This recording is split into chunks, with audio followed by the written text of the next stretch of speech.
दोस्तों, हमारे नए नए वीडियो गीत देखने के लिए हमारे YouTube चैनल को सब्सक्राइब करें और न्यू अप टू डेट से जानने के लिए बेल आइकन को क्लिक करें।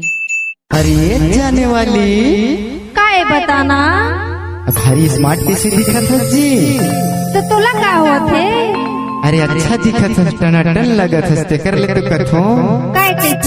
बता दो का लेना बता। तेरे होठे गुलाबी क्या? औ तोरे नैना शराबी झूठा। औ मोला कैसे कैसे लागे ओ कैसे लागे? बता दो का लेना बता।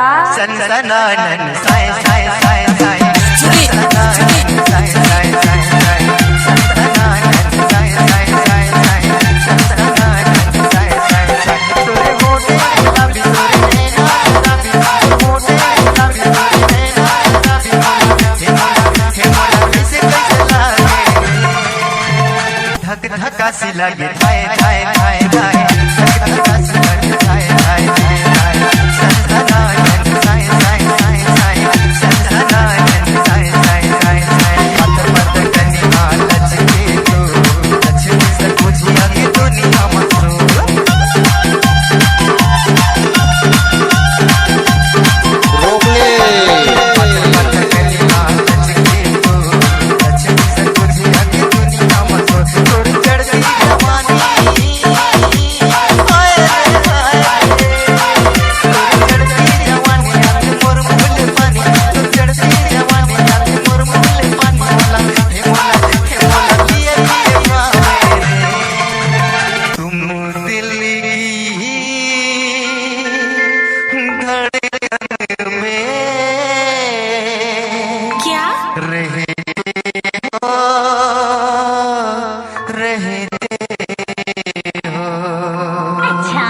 सनसनानन साय साय साय सनसनानन साय साय साय साय सनसनानन साय साय साय साय सनसनानन साय साय साय फूला फूला बाल फूला फूला बाल लागी जैसे चाल लागी जैसे चाल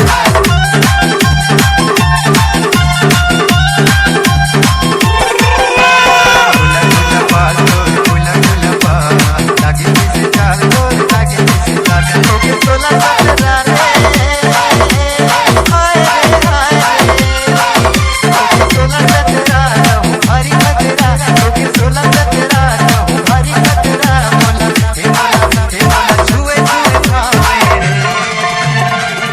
मारो का? अरे ऐसे मत कर बेजी मां कसम मर जाऊं सनसनानन Sai Sai Sai सनसनानन Sai Sai Sai Sai सनसनानन Sai Sai Sai Sai सनसनानन Sai Sai Sai C-Log Digital Recording Studio, Cordoba. Contact number 99071192115.